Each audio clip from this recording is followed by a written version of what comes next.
Hey everyone, if you're interested in supporting my work, please feel free to donate to me at PayPal. Any amount will be greatly appreciated, and you will be supporting the production of better content. Enjoy the video, or not, this one's kind of a downer, but please leave me a comment and tell me what you think, whether you agree or not with this analysis.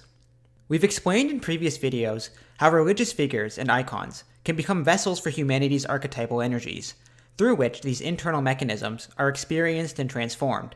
This psychosocial system enabled the rapid growth of human civilization and the ever-increasing complexification of society. It was, to put it simply, the domestication of man. However, the immense psychological energy devoted to religion can easily become discharged whenever a prevailing religious system breaks down.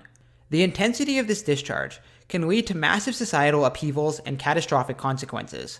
According to Carl Jung, the decline of religion brought about by the Age of Enlightenment led to numerous destructive outbursts of psychic energy, culminating in numerous devastating events, from the 30 Years' War to the Second World War.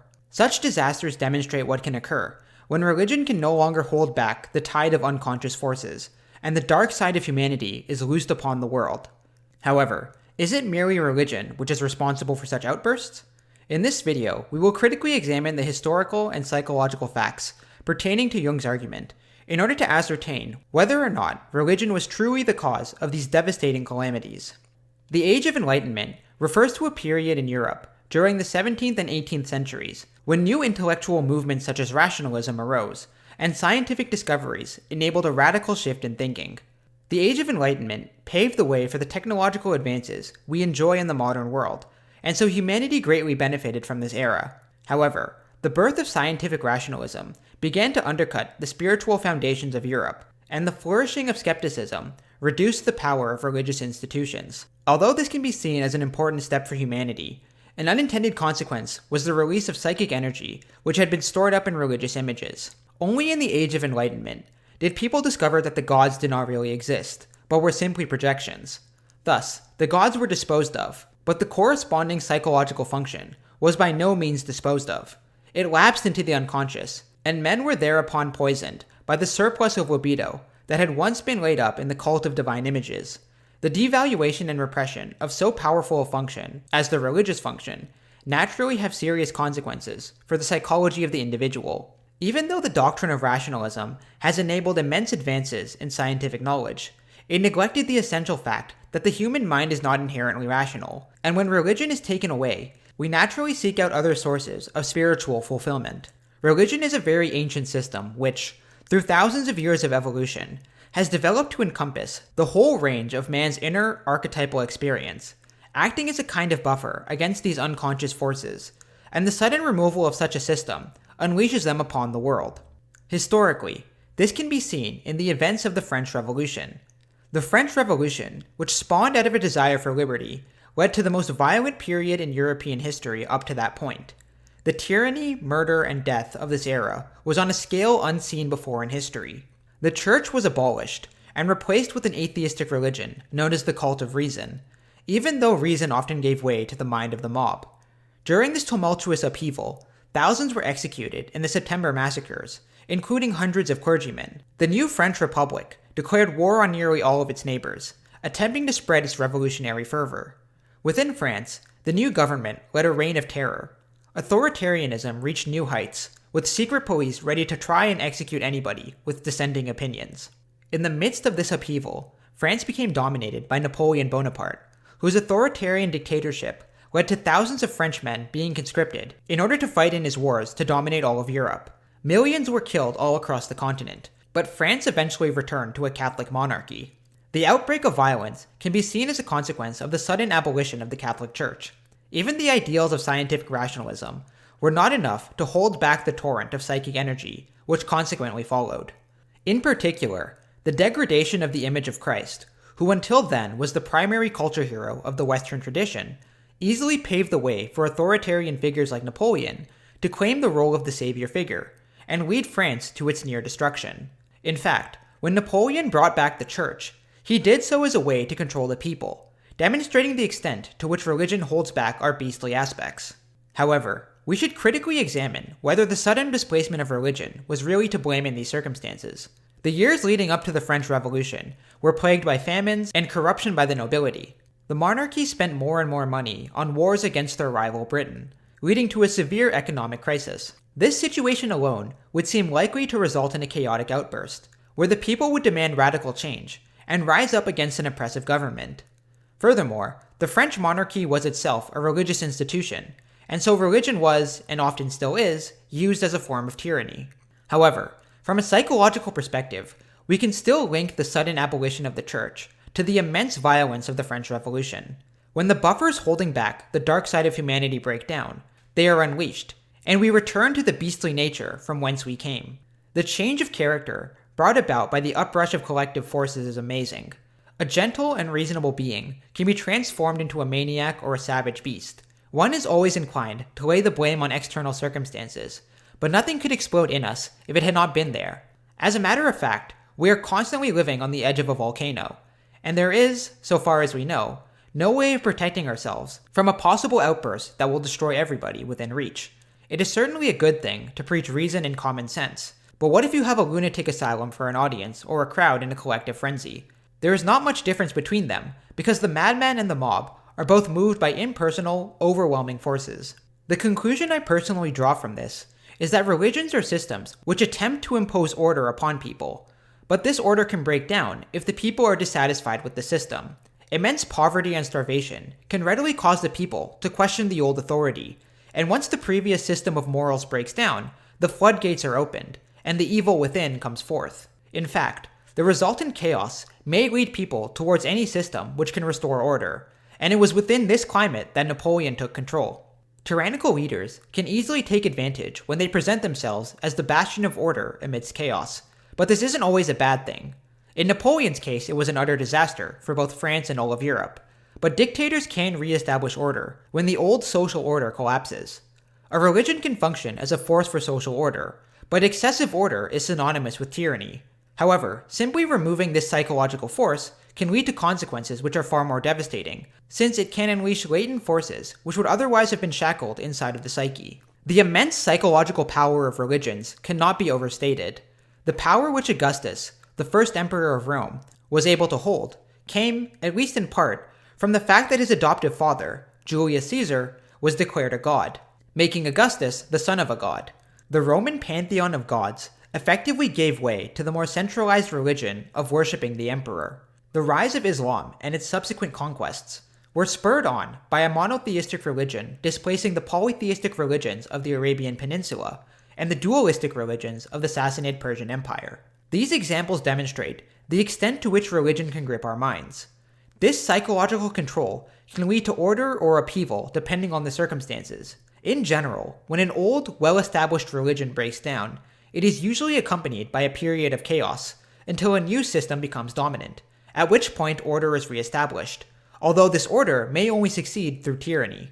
One remarkable example of this was the Taiping Rebellion, the bloodiest civil war in human history, with nearly 50 million people killed, and it is one that is not often spoken about. It began in the mid-1800s, when Hong Xiutian began experiencing visions of God after a nervous breakdown. Having also recently discovered the Christian Gospels, he declared that he was the brother of Jesus, and founded the Taiping Heavenly Kingdom. He went on to lead a rebellion against the reigning Qing Empire, which led to millions of deaths across China.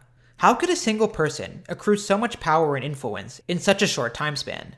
The answer has already been given to us by depth psychology, which shows how archetypal figures can grip the minds of the collective and lead to complete fanaticism. Just as Jesus is worshipped and revered by billions today, the supposed brother of Jesus was able to control the archetypal influence emanating from each person, and he directed this energy towards the ruling dynasty, which itself ruled through the religion of worshipping the emperor.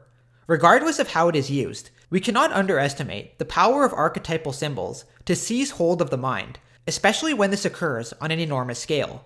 This also reveals why the human mind gravitates towards such symbols, as they are felt to be pillars of order amidst the chaotic world. Therefore, the psychological influence of religion is a complicated matter that can't simply be reduced to causing peace or causing war. Its grip over the human mind can be utilized for various purposes, but at the individual level, the human psyche naturally gravitates towards something which will fulfill its essentially religious and archetypal character. Religion itself can lead to devastation, But numerous historical examples show that when religion is suddenly repressed, the archetypal forces latent in humanity's psyche rush forth in an attempt to fill the void. It isn't necessarily that the breakdown of religion itself gives rise to mass-mindedness and military mobilization, but rather it is the breakdown of the system which keeps the psyche's archetypal energies in check. Once these safeguards disintegrate, the beast is unleashed, and all hell may break loose. It just so happens to be that religion has played this role for most of history. The way in which we, in the modern world, can so easily revert to monsters, in spite of our higher moral development, seems to have its roots deep within the unconscious psyche. The devaluation of religion continued in Europe beyond the French Revolution, despite its earlier psychological ramifications, culminating in the disastrous events of the socialist revolutions and the First World War. It is common today to think that religion is merely a set of fictional ideas, and so these should not have any significant impact over human affairs. But in fact, fictional ideas are the basis of civilization, and when we withdraw from certain fictional ideas, we tend to replace them with others, often unconsciously. As such, dangerous ideas may proliferate, despite our seeming commitment to rationality. Imaginary conditions do exist, and they may be just as real and just as harmful or dangerous as physical conditions. I even believe that psychic disturbances are far more dangerous than epidemics or earthquakes. Not even the medieval epidemics of bubonic plague or smallpox killed as many people as certain differences of opinion in 1914 or certain political ideals in Russia. Political ideologies can quite easily fill the vacuum left by religion, but can be significantly more dangerous in the absence of spiritual safeguards. According to Jung, the spiritual suffering of the people of Europe during the 1800s contributed to their willingness to wage catastrophic wars against one another. Modern psychological development leads to a much better understanding as to what man really consists of. The gods at first lived in superhuman power and beauty on the top of snow-clad mountains, or in the darkness of caves, woods, and seas. Later, they drew together into one god, and then that god became man. But in our day, even the god-man seems to have descended from his throne, and to be dissolving himself in the common man. That is probably why his seat is empty. Instead, the common man suffers from a hybris of consciousness that borders on the pathological. This condition in the individual corresponds by and large to the hypertrophy and totalitarian pretensions of the idealized state. In the same way that the state has caught the individual imagines that he has caught the psyche and holds her in the hollow of his hand. This dangerous psychic condition can't simply be held back by rationalism, since it is fundamentally instinctual. No amount of logic or reason can stop the force of the unconscious human psyche, which functions more like an animal. Even our advances in science and medicine, though beneficial, cannot put these psychic forces to rest. Our abandonment of these so-called fictional ideas breeds the conditions for the dark side of humanity to manifest. When we believed that the end of religion would end mankind's barbarity, we didn't understand what religion provided to us psychologically, and this lesson was learned far too late. Before the war broke out in 1914, we were all quite certain that the world could be righted by rational means. Now we behold the spectacle of states taking over the age-old totalitarian claims of theocracy, which are inevitably accompanied by suppression of free opinion.